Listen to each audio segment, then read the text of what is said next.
Shalawam. This is the brothers of GMS Louisiana Saints in New Orleans camp with another free camp lesson. Before we get started, as always, we're going to give all praises, glory, and infinite honors to YAHAWAH, bahasham, Yahawashi, bahasham, Microchip. Double honors to the apostles and elders who rule and teach well, and peace and salutations to you sincere Akim out there, pushing this word in truth and sincerity to the four corners of the globe. May you brothers here until the end. And we're just going to get straight into it with 1 Thessalonians chapter 5, verse 1. This 1 Thessalonians chapter 5, verse 1. But of the times and the seasons, brethren, ye have no need that I write unto you.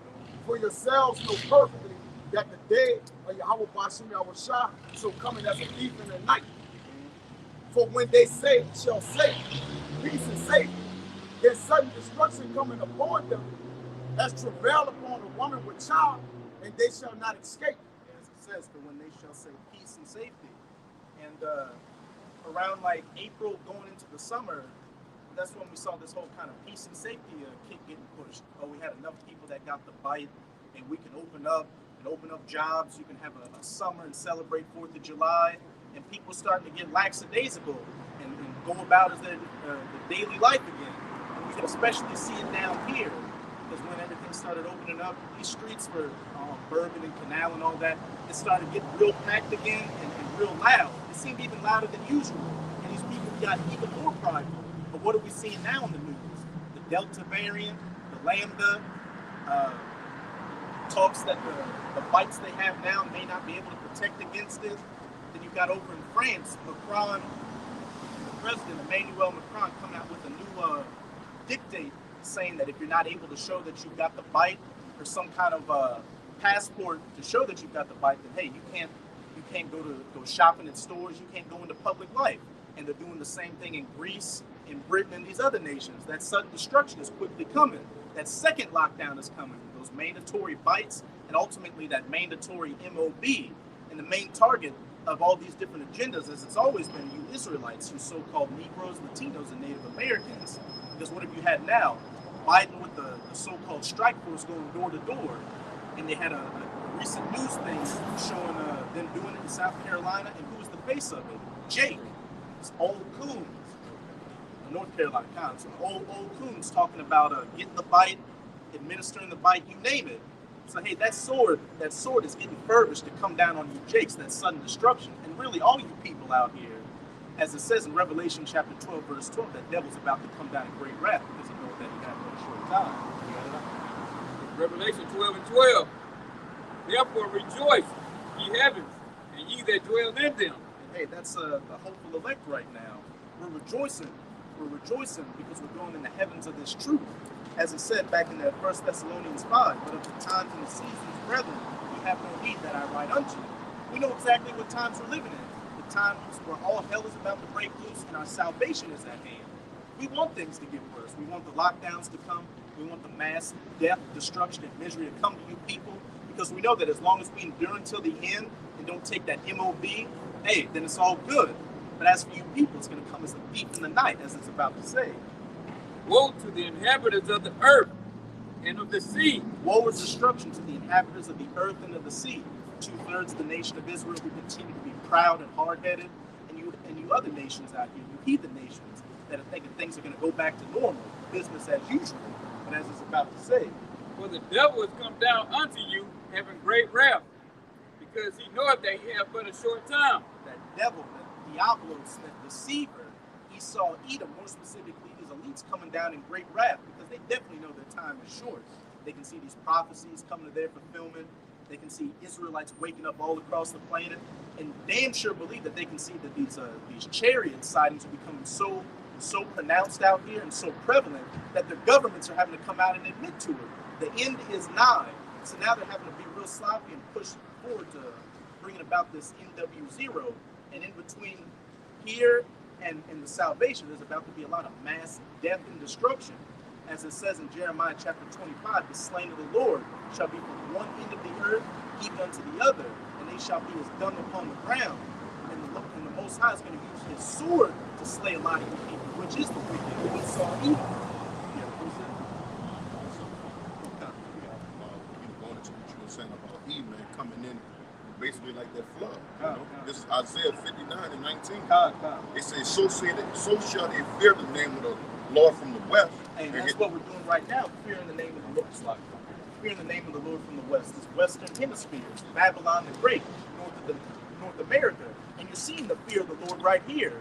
Us coming out on these highways and byways, making our bodies a living sacrifice, all in the name and the testimony of Yahawah, bahasham, Yahawashi, so we can hope to be saved from this sword that's about to get furbished.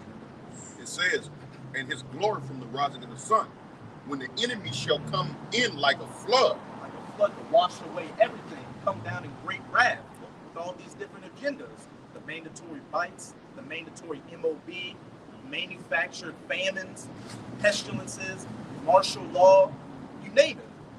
It says, the spirit of the Lord shall lift up a standard against it. A standard, like a spiritual dam. So when that water comes our way, what's it going to do? It's going to hit that spiritual dam, that spiritual standard, and get washed to the sides of it, while it washes everything else away to destruction and perdition. But hey, we're going to be on that rock, on that cornerstone. We've been putting all our faith in at this point. With that rock built upon, that house built upon a rock. Yahawashi. Somebody give me Psalms 124 real quick, because that goes into what you just brought out with that standard being lifted up. Because we put all our chips in the Yahawaha bahasham, Yahawashi. There's nothing else left in this society to look forward to.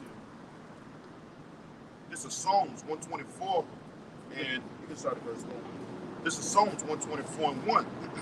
If he had been the Lord who was on our side, now may his Psalms 124 and 1. If it had not been the Lord who was on our side, now may Israel say. Keep going. If he had not been the Lord who was on our side, when men rose up against us, then they had swallowed us up quick. When their wrath was kindled against us, Read verse 4 up. Then the waters had overwhelmed us.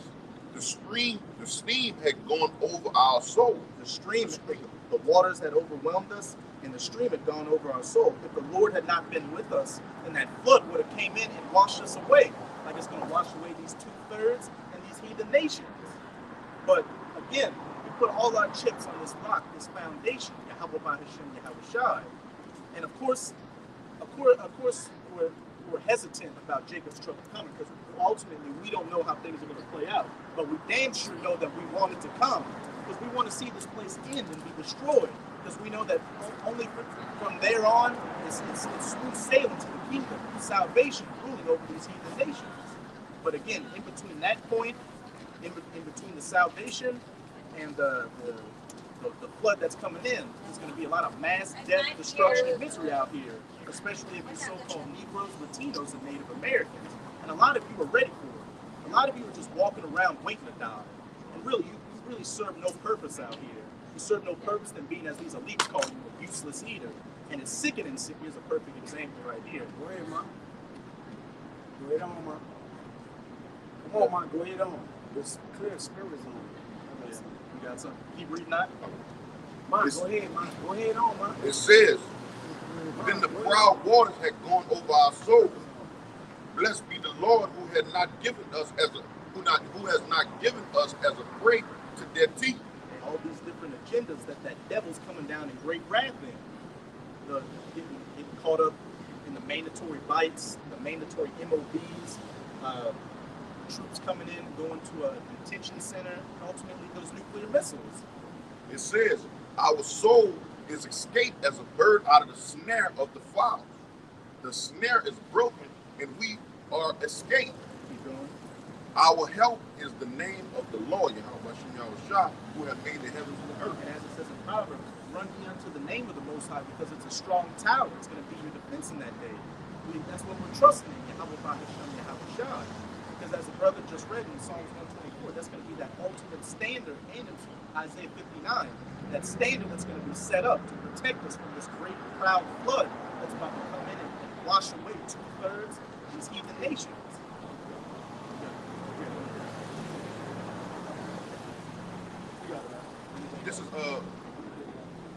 This is Amos 5 and 13. It said, therefore the prudent man shall keep silence in that time, for it is in the time of evil. See, let me start at 15. It says, yeah, hate the evil and love the good and establish judgment in the gate. It may be that the Lord of Yahawah of hosts will be gracious unto the remnant of Joseph. This is Amos 5 and 15. It says, hate the evil and love the good. And we're showing our hate for the evil and loving the good right now by, as it says in Ezekiel chapter 9, verse 4, being those men that are sighing and crying for all the abominations that are going on right now. And we're out here, again, making our bodies a living sacrifice, condemning this society, condemning it judging it in the gates, as it says in that next verse. It says, and establish judgment in the gate. Establishing judgments in the gate.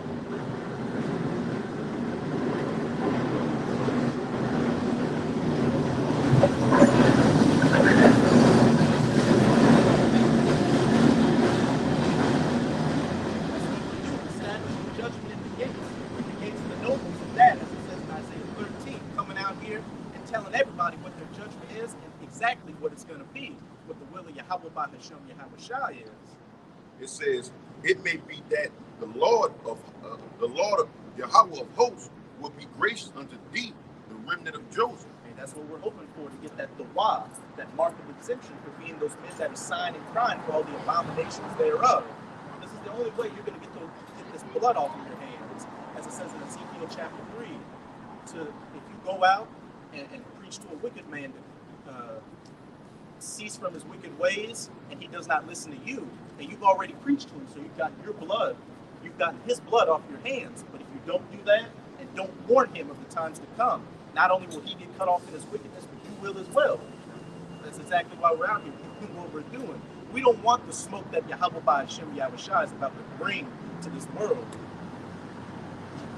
Got two more precepts. It says, therefore the Lord, Yahawah of hosts, the Lord thus saith, wailing shall be in all the streets, and they shall say in all the highways, at last, and they shall call the husbandmen to mourning, and such as are skillful of lamentation to wailing, and all of the vineyards shall be wailing, for I will pass through thee, said the Lord.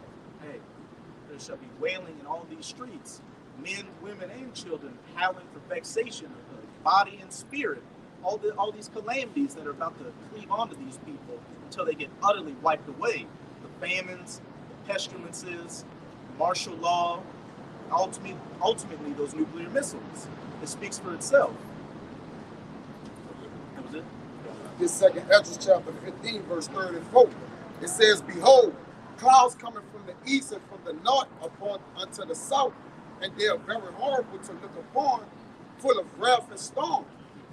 They shall smite one upon another, and they shall smite down a great multitude of stars upon the earth. No, I'm not. My bad. This second Ezra 15 and 20. It says, behold, say Yahawah, our power, I will call together all the kings of the earth to reverence me, which are from the rising of the sun, from the south, from the east, and from Lebanon, to turn themselves one against another and repay them the things that they have done to them. Like as they do yet this day unto my chosen, so will I do also and recompense their bosom. Thus said Yahawah bahasham Yahawashi, my right hand shall not spare the sinners, and my sword shall not cease over them that shed innocent blood upon the earth. Hey, all these calamities coming. How are these kings going to reverence Yahawah bahasham Yahawashi? Hey, they're gonna follow after his will that he set forward for them to ultimately come against Babylon the Great, as it says in Jeremiah 50 verse 9, that assembly of great nations from the north country shoot those nuclear missiles onto this place. And even then, during this time, as it says in I think 2nd Ezra 16, the powers are going to stand in fear as well. These elites think that they're going to establish that NW0 and smooth sail with everything. And they like to put up that illusion right now that they're in control. But as it says, even the powers shall stand in fear. There's going to become a point where the Most High is going to grab the steering wheel and take whatever little control they thought they had in their hands completely out of it. And everything's just going to go haywire. And you turn to the right is death and destruction. You turn to the left is death and destruction. And the only thing you can hope for is that Yahawah bahasham Yahawashi has chosen you to stay on that straight path and walk straight through all these calamities that are about to befall this place. Hey, the Lord want to shake them. about to shake the vibration of the whole entire earth. He said, I'm going to shake the kingdom, man. It shall real to and fro like a drunkard, man. All right, you got to think about that. Picture the whole earth shaking. I'm not talking about an earthquake like you may have in California. You get a 30 minutes or 20 minutes or whatever, however long. No, I'm talking about the whole earth off its axis and it's shaking and rocking, man. All right, you talking about big potholes. You're going to be falling into the earth, man. There's going to be a lot going on, man. Hey, I just read an article where they were saying, why is there such an uptick in sinkholes going on in the United States of America? There's a sinkhole in the Holy Land. So-called, it's supposed to be the Holy Land. Ain't going to be no sinkholes in there. When you go into Isaiah 60-something chapter, nah, it's going to be beautiful, man. All right, so that's how you know right now the Lord ain't dealing with that land, man. And we not in the land. All right, so when we go back to the land, the Lord going to be dealing with it, but that's another topic. And they gave it what you just said, the earth rocking to and fro like a trumpet, everything being turned off its axis. They gave you an example of that in that movie 2012. What happened during that movie? The whole earth was in pandemonium. Earthquakes, buildings collapsing, places getting flooded and frozen over, and the planet literally shifted upside down and changed its complete axis. That's the times we're coming into. Where it says it, I think it's Jeremiah. I think you might know where it's at. I don't really know where it's at off top. But it says, I shall take Jerusalem and wipe them up and down like a dish. You know what I'm talking about? I shall wipe them like a dish. You know how when you washing the dishes, you spinning them, turning them like that. So if he gonna do that to his own people, how much more the entire earth, man? Say you shall wipe them like a dish, up and down like a dish, man. Or whatnot. Hey, besides Second Kings, besides these calamities that are going to hit the place, with those nuclear missiles being shot to the ends of the earth, that's going to destroy land masses. New land masses are going to come up out of the ocean. It's just going to be the times we're coming into is, you can read it in the scriptures, but you almost can't put words to it. Is how drastic a time is going to come before the kingdom of heaven is established. So again, that's why we're out here preaching in the gates of the nobles, making our bodies a living sacrifice, so we can hope to steer clear of these judgments that Yahawah bahasham Yahawashi is about to touch from one end of the earth to the other.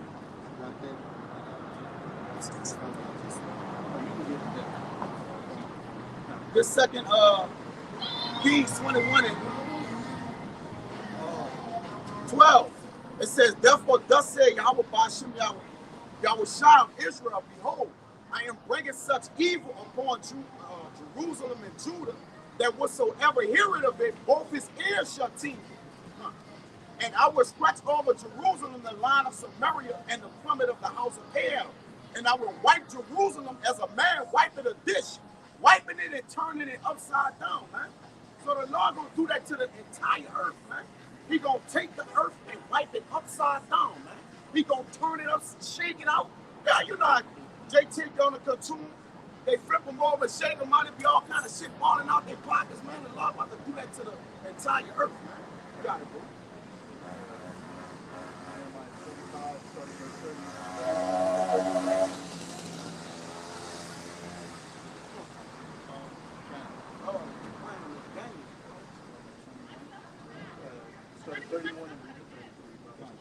Jeremiah 25, verse 31.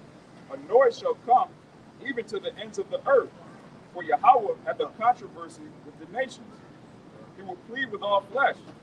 He will give them that are wicked to the sword, saith Yahawaah. And when you go into that word in plead in the Strongs, it's shafat, which means to judge and punish. And as it said, a noise shall come even to the ends of the earth, going out to the four corners of the earth.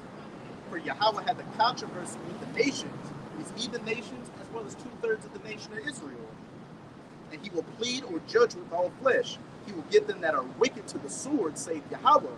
All these different calamities we've been going into. And as the brother brought out with that dish getting wiped to and fro. That's the kind of mass destruction that is about to befall this planet. Again, the pestilences, the famines, martial law, a race war, the civil war, ultimately up until that cherry on top, that great whirlwind, those nuclear tipped ICBMs. Keep going up. Verse 32.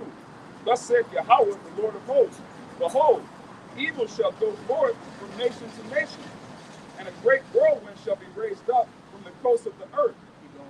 And the slain of Yahawah bahasham Yahawashi shall be at that day from one end of the earth even unto the other end of the earth. They shall not be lamented, neither gathered nor buried. They shall be dung upon the ground. And the slain of Yahweh shall be at that day from one end of the earth even unto the other. Hey, mass death and destruction from the four corners, as it says in Revelation chapter 14. The blood shall be as high as the horse's bridle, and it said they shall be as dung upon the ground. You people really better prepare yourselves to see so many dead bodies out here that you become numb to. You don't give a second thought to it like you don't give a second thought to that shit that you flush down the toilet. And a lot of you people are dung anyway. You just shit with legs. And this Revelation 14, we'll start at 19. And the angel thrust his sickle into the earth and gathered the vine of the earth and cast it into the great winepress of the wrath of the Most High. And the winepress was trodden without the city, and blood came out of the winepress, even unto the horse bridle, by the space of 1,600 furlongs. That's like 7 miles long. That's cities.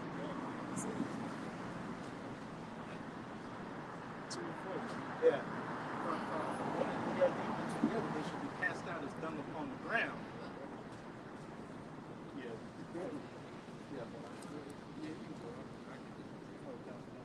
This Isaiah 24 and 19, it says the earth is utterly broken down, the earth is clean, dissolved, the earth is moved exceedingly. The earth shall reel to and fro like a drunkard, it shall be removed like a cottage. And a cottage is a little bitty small house. It ain't even a room. It's like something it's really small, man. It says, and the transgression thereof shall be heavy upon it, and it shall fall and shall not rise again. Rocking to and fro like a drunkard, ultimately from that whirlwind that's going to go from nation to nation, those nuclear missiles. And that thing that's not going to rise again is this current age we're living in right now. This age where the heathen nations, chiefly the Edomites, are ruling. It's going to be put, once those nuclear missiles start flying, it's going to be put down for eternity. And the only thing that's going to be built upon the ashes of it is the kingdom of heaven. The children of Israel, who are you so-called Negroes, Latinos, and Native Americans, are going to be ruling for eternity. And that's all she wrote. You got it? Did you have it on? How are you at?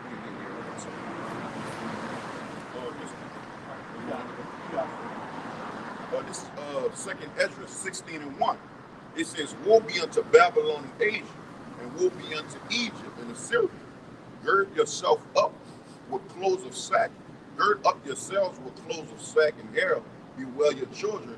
Be sorry, for your destruction is at hand. Hey, woe be unto thee, Babylon and Asia. Woe be unto thee, Egypt and Syria. And some of those names are synonymous with the United States of America. Woe especially to this place because of all these calamities that you see happening in different parts of the world right now, such as in South Africa, or those floods going on in Europe. Once all these calamities really touch the shores of Babylon, spiritual Egypt, it's going to be the worst here because this place is going to receive the worst judgment. And we're seeing the beginning stages of it right now. You got that mega drought going on over in the western half of the U.S., which is leading to a water shortage. So farmers are having to destroy crops because they don't have enough water to feed them all. And then on top of that, you've got a grasshopper plague destroying whatever's left. And then you've got massive sinkholes coming out all throughout the country. Businesses falling apart and not being able to come back due to those first lockdowns, which those that survive, these second lockdowns are going to give it that 1-2 punch. And then what are you going to see? The mandatory jabs, the mandatory MOBs, which is going to lead to civil unrest or a civil war and a state of martial law and race wars, and then ultimately those missiles on top just wipe this place off and turn it into that biblical lake of fire, and then that desolate, uninhabitable wasteland afterwards. It says, a sword is sent upon you, who may turn it back? Keep going. A fire is sent among you, who may quench it? These are rhetorical questions, because as it says in Isaiah 55, verse 11, so shall my word be that goeth forth out of my mouth, the words coming out of the mouths of his prophets, preaching his holy scriptures. It shall not return unto me void, but it shall accomplish that which I please. People gonna find out how much control they got. Zero. None. But they see they love when it's down in their face and they can't stop. And they thought that they were going to save themselves by getting a bite or the MOB. Right. They thought that by going along with this main system that you would have been able to make something out of you and your family. But no, by going along with the system, you're only condemning your loved ones to death, and condemning yourself to death. It says, plagues are sent unto you, and what is he that may drive them away? God. You can read down to verse 7. All right. It says, may any man drive away a hungry lion in the woods, or may any one quench a fire in stubble when it had begun to burn? May one turn again the arrow that is shot of a strong archer? No. Again, this is all rhetorical. Once YAHAWAH sends out these judgments, there's nothing you can do to stop them from coming to pass. The only thing you can do is hope that you're on that right side of that elect number to be saved. Because if you're not, you're going to get put to death. And it's as simple as that. It's like, just for an example, the brother of Samaki put up a video in the WhatsApp of a man burned alive in his car. It was nothing he could do once that been set ablaze. And the Most High is so cold that he had his phone survive. This car got burnt to a crisp, but this man's phone was perfectly in order to record him getting in that wreck and getting burned to death and his burned up corpse afterwards. That's the power we're dealing with. God, who may quench it? Nobody.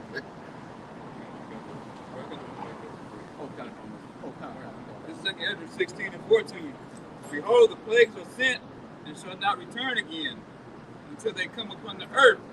The fire is kindled and shall not be put out. You go down to verse 18. Till it consumes the foundation of the earth, like as an arrow which is shot of a mighty archer, returneth not backward. Even so, the plagues that shall be sent upon the earth shall not return again. Hey, these plagues are gonna go out until they accomplish everything they need to accomplish and kill off and destroy everything they need to. It reminds me of that story in I think it was First Kings, either First or Second Kings, where that death angel got sent out to kill a certain number of Israelites, and that angel was going to keep going until the Most High intervened and said, "Look, you killed as many as you need to kill for judgment. Now you need to stop. Stay your hand. Stay your hand, God." Stay his hand. My hand is symbolic for pride. So it's going to be God. So it's going to be no different now. These plagues are going to be sent out and not return again until the Most High stays his hand again and says, "Hey, you did it." Woe is me! Woe is me! Who would deliver me in those days? And when you really think about that verse, you got to think about the context. This is Esdras who wrote the book of Esdras. So clearly, him having to have that spirit on him would make him believe he was a man of the Lord. But when he saw these visions during this day, it was so terrifying and horrific. He said, "Woe is me! Woe is me! Who will deliver me in those days?" That's the spirit we're in right now. We're out here preaching this word and doing everything we've been told to do in order to find salvation. But until you get beamed up onto the chariots, you don't know whether you're of that number or not. So that's why right now, you should be pushing this word as hard as you possibly can to hope to make your calling and election sure.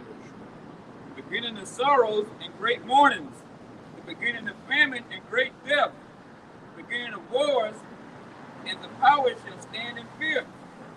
The beginning of evils, what shall I do when these evils shall come? So let me read that. What shall I do when these evils shall come? Giving a few examples of these plagues that are going to go out and not return again until they've accomplished their mission. The beginning of famines and great death, the beginning of wars, and the powers shall stand in fear. Those powers of these elites. Like I said earlier, these elites right now think that they're in control, steering the ship, bringing about this NW0. But there's going to come a point where the Most High is going to grab that steering wheel and turn it all the way to the side and run that car off the road, so to speak. And it's just going to be complete pandemonium out there. And as it says at the end, what shall I do when these evils shall come?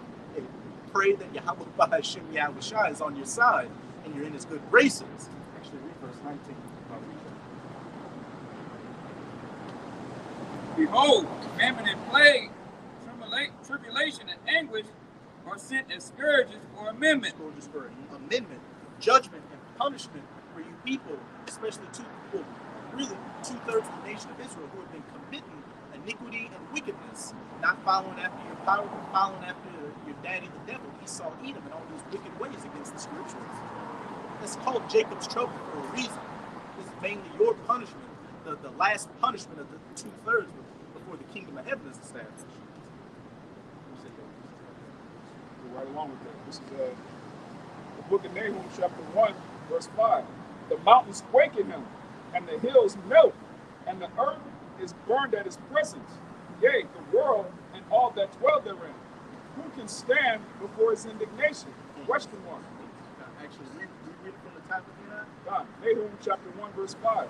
The mountains quake in him, and the hills melt. And we know that those mountains and those hills that are quaking and melting in front of his presence are these different governments of the heathen nations. Back in that second Ezra 16, the powers shall stand in fear. When the Most High really gets to work in this magnum opus of his, hey, all these governments and the people that run them and these lackeys in the system are going to quake in fear because these judgments and plagues are going to cleave unto you. You turn to the left hand, there's going to be death and destruction. You turn to the right hand, there's going to be death and destruction. The only people that have a sense of salvation are the elect.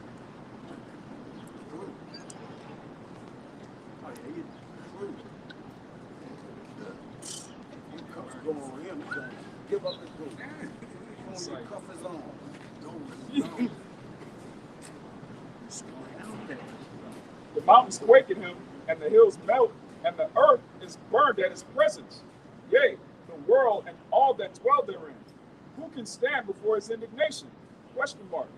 And who can abide in the fierceness of his anger? Question mark. His fury is poured out like a fire, and the rocks are thrown down by him. Another rhetorical question.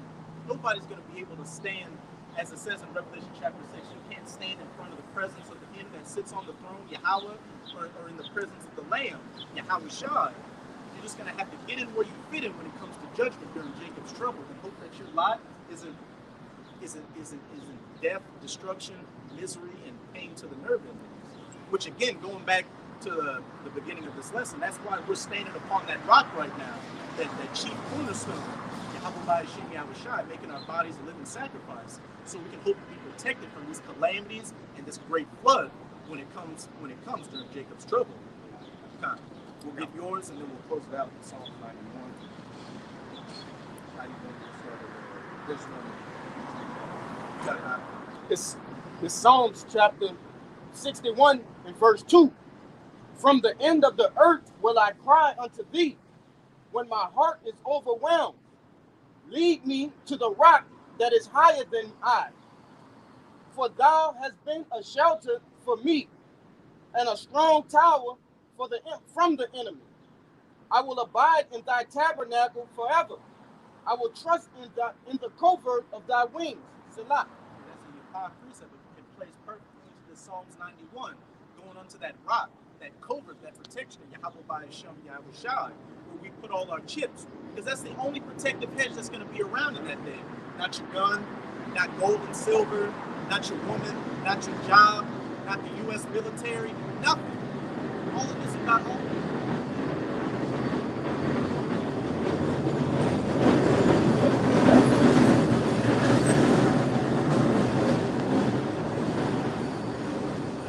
All these vain works out here about to get burnt up, turned into nothing but dust and smell of smoke.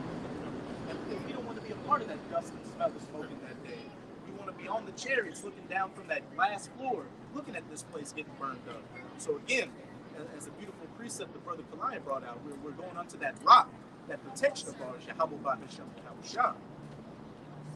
In Psalm 91:1, he that dwelleth in the secret place of the Most High shall abide under the shadow of the Almighty. I will say of the Most High, he is my refuge and my fortress, my power, in him will I trust. Putting all our chips in that basket, and again, cleaving onto that rock, that protection in that day. The only hedge we'll have around us, Yahawashi. Surely he shall deliver thee from the snare of the fowler and from the noisome pestilence. And delivering us from those proud waters, the teeth of the wicked, back in Psalms 124, that flood that's looking to wash us away. That standard getting lifted up in Isaiah 59, that's going to break that sword when it contended with the rod of his son, speaking of Yahawashi, as it says in Ezekiel 21. He shall cover thee with his feathers, and under his wings shalt thou trust. His truth shall be thy shield and buckler. And those feathers and under his wings that we're going to be protected under is ultimately talking about the elect getting beamed up onto those chariots, being the same from the nuclear destruction, as well as the chariots shoot down that concentrated heat, the so-called laser beams onto this place. And as I said at the end, his truth shall be thy shield and buckler, putting on the whole armor of Yahawah bahasham Yahawashi, these scriptures, that spiritual sword, spiritual helmet, shield, body armor, you name it. Thou shalt not be afraid for the terror by night, nor for the arrow that flies by day. The arrow being that nuclear missile. Because we know that as long as we stay 10 toes down in this truth, we got a good chance of getting beamed up on that chariot, being safe from these arrows getting shot to the ends of the earth, as long as these other plagues. Nor for the pestilence that walketh in darkness, nor for the destruction that wasteth at noonday. Keep going. 1,000 shall fall at thy side, and 10,000 at thy right hand, but it shall not come nigh thee. Hey, 1,000 shall fall at thy side, and 10,000 at thy right hand. Nothing but you look to the left, mass death, destruction, and misery. You look to the right, the same thing. But you, trusting in Yahawah bahasham Yahawashi, walking that straight and narrow path, walking in between the destruction, having that covert over you, that rock protecting you. Only with thine eyes shalt thou behold and see the reward of the wicked. That's what we're ultimately looking forward to, seeing you people out here. 2/3 of the nation of Israel and you heathen nations, your reward for your wickedness. All these different plagues and pestilences hitting you, and then ultimately you getting burned up by those nuclear missiles while we're on the chariots looking down on it. And then further in the kingdom of heaven, where we're going to be ruling for eternity and have these heathens underneath our boot heels. As it says in Sirach, I think either 25 or 27, one of the most beautiful things to see is the downfall of your enemies. And these times are very near. If you got that spiritual eyesight, you can clearly see that all these signs Yahawashi said to look for before his second coming are in the process of taking place. So again, to you sincere Akim out there, you should be doing whatever you can to have all 10 toes down in this truth, making your calling and election sure to be safe from these calamities of Jacob's trouble and ultimately find salvation and be the first fruits in the kingdom of heaven, that elect number. This is Sirach 2, and I'm going to start at 17, read down to 18. It says, they that fear the Lord will prepare their hearts and humble their souls in his sight, saying, we will fall into the hands of the Lord and not to the hands of men. For as his majestic is, for as his majesty is, so is his mercy.